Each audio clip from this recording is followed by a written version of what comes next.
Hello friends, हमारे channel रंग बिरंगी दुनिया में आपका फिर से स्वागत है। आज मैं आप लोग को छठ महापर्व के बारे में बताऊंगी कि इस पर्व का महत्व क्या है, क्यों मनाते हैं और इसकी पौराणिक कथा क्या है। छठ पूजा का पावन त्योहार 4 दिनों का होता है। ऐसे में कई सवाल उठते हैं कि आखिर छठ पर्व क्यों मनाया जाता है। इन सभी चीज़ों के बारे में अगर आप जानना चाहते हैं तो कृपया वीडियो में अंत तक बने रहिएगा। जैसा कि आप लोग जानते हैं कि गोवर्धन पूजा की समाप्ति के साथ ही छठ पूजा का शुभारंभ होने लगता है। इस बार छठ पूजा 28 अक्टूबर से लेकर 31 अक्टूबर के बीच हर्षोल्लास और धूमधाम के साथ मनाया जा रहा है। छठ पूजा हिंदुओं का एक पावन त्योहार है। इस दिन सभी छठ पूजा करने वाले लोग गंगा में जाकर माता गंगा और भगवान सूर्यदेव की पूजा आराधना विधि विधान से करते हैं।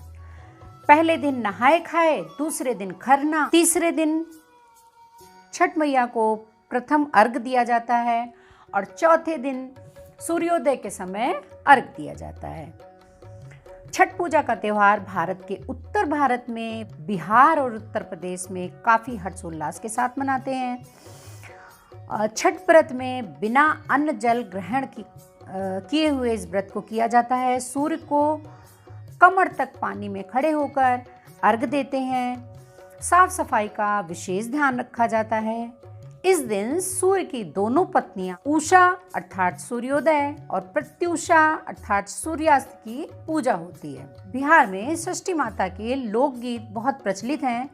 छठ पूजा के दिन विभिन्न प्रकार के धार्मिक अनुष्ठान और लोकगीत भी आयोजित किए जाते हैं। उनके माध्यम से माता छठ मैया की महिमा का गुणगान किया जाता है। कहते हैं महाभारत काल से ही छठ पूजा की शुरुआत हो गई थी। इस पर्व को सबसे पहले सूर्यपुत्र कर्ण ने सूर्य की पूजा करके शुरू किया था और ऐसी भी मान्यता है कि कर्ण भगवान सूर्य के परम भक्त थे और वो रोज घंटों तक पानी में खड़े होकर उन्हें अर्घ देते थे। सूर्य की कृपा से ही वह महान योद्धा बने। आज भी षष्ठी के दिन अर्घ देने की परंपरा प्रचलित है। हिंदुओं के सबसे बड़े पर्व दीपावली को पर्वों की माला माना जाता है। 5 दिन तक चलने वाला यह पर्व सिर्फ भैया दूज तक ही सीमित नहीं होता है, बल्कि यह पर्व छठ तक चलता है। उत्तर प्रदेश में, खासकर बिहार में मनाया जाने वाला ये पर्व बेहद अहम पर्व है, जो पूरे देश में धूमधाम से मनाया जाता है। छठ केवल एक पर्व ही नहीं है, बल्कि महापर्व है जो कुल 4 दिनों तक मनाया जाता है। नहाए खाए से लेकर उगते हुए भगवान सूर्य को अर्घ देने तक चलने वाले इस पर्व का अपना एक ऐतिहासिक महत्व है। छठ पर्व कैसे शुरू हुआ, इसके पीछे कई ऐतिहासिक कहानियाँ प्रचलित हैं। पुराण में छठ पूजा के पीछे की कहानी राजा प्रियंवत को लेकर है। कहते हैं राजा प्रियंवत को कोई संतान नहीं थी। तब महर्षि कश्यप ने पुत्र की प्राप्ति के लिए यज्ञ कराकर प्रियवंत की पत्नी मालिनी को आहुति के लिए बनाई हुई खीर दी थी।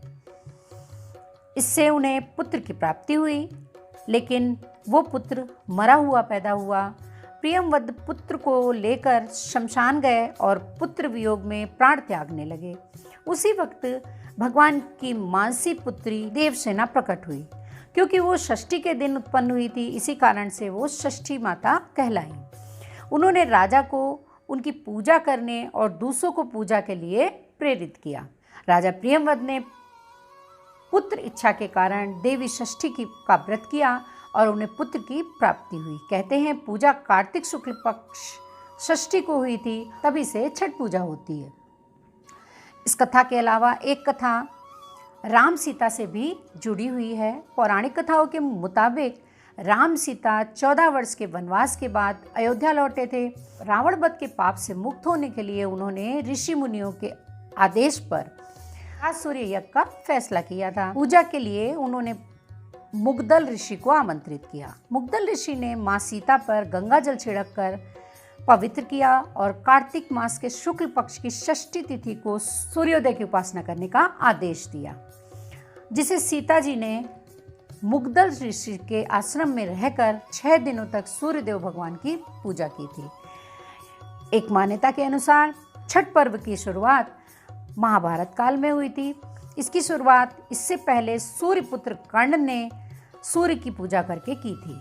कर्ण भगवान सूर्य के परम भक्त थे और वो रोज घंटों कमर तक पानी में खड़े होकर सूर्य को अर्घ देते थे। सूर्य की कृपा से ही वह महान योद्धा बने। आज भी छठ में अर्घ देने की परंपरा है।